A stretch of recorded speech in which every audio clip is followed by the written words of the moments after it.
ડીસા નગરપાલિકામાં જનરલ બોર્ડમાં હંગામો મચ્યો। ભાજપના સભ્યો અને વિપક્ષના સભ્યો વચ્ચે ઉગ્ર બોલાચાલી થતાં જનરલ બોર્ડ ગણતરીના મિનિટોમાં સમેટી લેવાયું। વોર્ડ નંબર 6ના સભ્ય વાસુભાઈ મોડ દ્વારા વિપક્ષના સભ્યોને પાકિસ્તાનની ગણાતા ઉગ્ર બોલાચાલી થઈ। ડીસા જનરલ બોર્ડમાં વિપક્ષના સભ્યો સહિત અપક્ષના સભ્યોએ અનેક ઠરાવોને લઈ વાંધો રજૂ કરાયો। ડીસા શુભમ પાર્ટી પ્લોટથી નેશનલ હાઈવેને જોડતા નવીન રોડ બનાવવાની કામગીરી સામે વોર્ડ નંબર 5ના અપક્ષ સદસ્ય મધુબેન કેલાએ વાંધો રજૂ કરાયો। પાટલીઓના થપથપ વચ્ચે બોર્ડના અધ્યક્ષે અનેક ઠરાવો કરી નાખતા ભારે વિરોધ નોંધાવ્યો।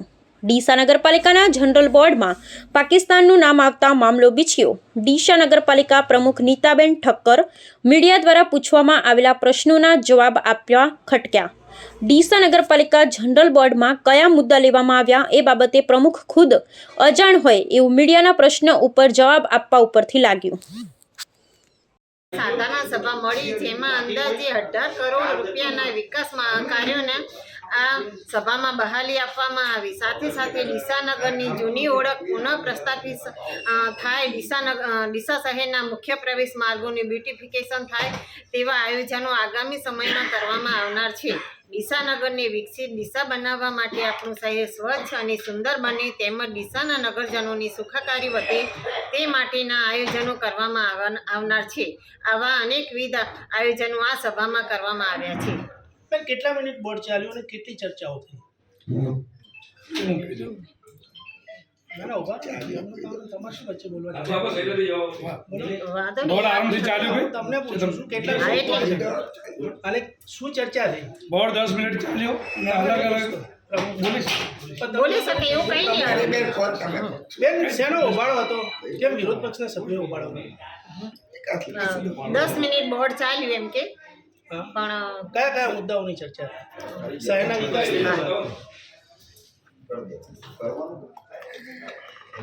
ઓકે બંધ કરી દે। આજરોજ ડીસા નગરપાલિકાની જનરલ બોર્ડની મિટિંગનું આયોજન કરવામાં આવ્યું હતું, પણ દર વખતની જેમ જ આ વખતે પણ એક તમાશો બનીને ઊભી રહી છે। આજે ડીસાની પ્રજા ખૂબ જ હાલાકી ભોગવી રહી છે। કોઈ પણ અમારા સૂચનો સાંભળવામાં નથી આવી રહ્યા, કોઈ પણ બોર્ડમાં મુદ્દા વિશે ચર્ચા કરવામાં નથી આવી રહી, તેનો અમને ખૂબ જ ખેદ છે। આજે એક મુદ્દો હતો 9 નંબર ઉપર શિક્ષણ શાખા તરફથી આવેલા કાગળોને વંચાણની બહાલે 1 થી 5 ધોરણ સરકારશ્રીને સોંપવાની વાત છે। એટલે આ કરીને નગરપાલિકા પોતાની અસક્ષમતા સાબિત કરે છે। આની અગાઉ જ્યારે કોંગ્રેસની બોડી બનેલી હતી ત્યારે 1 થી 5 ધોરણની મંજૂરી સરકાર પાસેથી આપણે લાવીને ખૂબ જ ધારદાર રીતે સક્ષમતાપૂર્વક ચલાવવામાં આવી છે। ગરીબ વર્ગના લોકો માટે, એમના બાળકો માટે પૂરતું શિક્ષણ વ્યવસ્થિત રીતે પૂરું પાડવામાં આવેલું હતું। હવે એ જ વસ્તુ એ લોકો સરકારશ્રીને પાછી સોંપવામાં માંગે છે। જમીનની માલિકી નગરપાલિકાના હસ્તક હોવા છતાં બિલ્ડિંગ સરકાર બનાવે એ કેટલું વ્યવસ્થિત વાત કહેવાય। આની અગાઉ ગાર્ડનમાં પણ એ લોકો રમી ગયા છે। આ જ રીતે પ્રજાના પૈસાનો કરોડોનો ધુમાડો થઈ રહ્યો છે, પરંતુ નગરપાલિકાના લોકો માત્ર ને માત્ર પોતાના ખિસ્સા ગરમ કરવામાં સમજી રહ્યા છે। આજે નગરપાલિકામાં સાધારણ સભા હતી। દર વખતે જેમ માત્ર સાધારણ સભાની અંદર જે મુદ્દાઓ હોય વાંચી અને ભાગી જવું આ ભારતીય જનતા પાર્ટીની એક થિયરી રહી છે। આજે અમે એમને કીધું કે ગઈ વખતે બોર્ડ ચાલ્યું નહોતું, ગયા વખતે બોર્ડ ચાલ્યા વગર લગભગ ઘણા બધા ખોટા ઠરાવો થયેલા છે, તો એ બાબતે અમે વિરોધ દર્શાવીએ છીએ।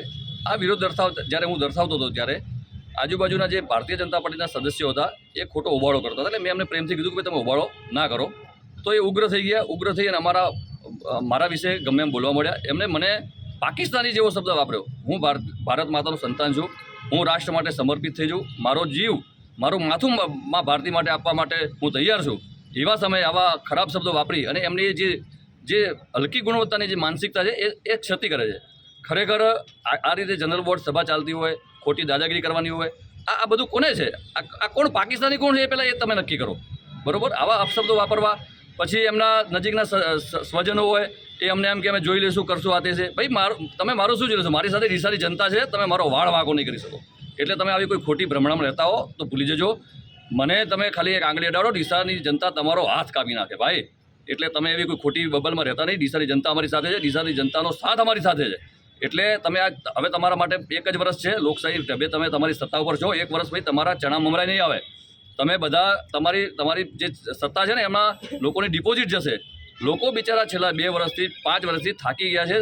પોતાના દુઃખો કોને કહેવા, બરોબર? એટલે આ જે વર્તન કરી રહ્યા છે, જે વાણી કરી રહ્યા છે, જે આ સિસ્ટમ ચલાવી રહ્યા છે, સત્તાની જે તાકાત છે, એમની જે નસો છે, આ નસો ટૂંક સમયમાં ઉતરી જશે અને એ લોકો ગંભીર નહીં લે તો એમને એનું ભોગવવું પડશે.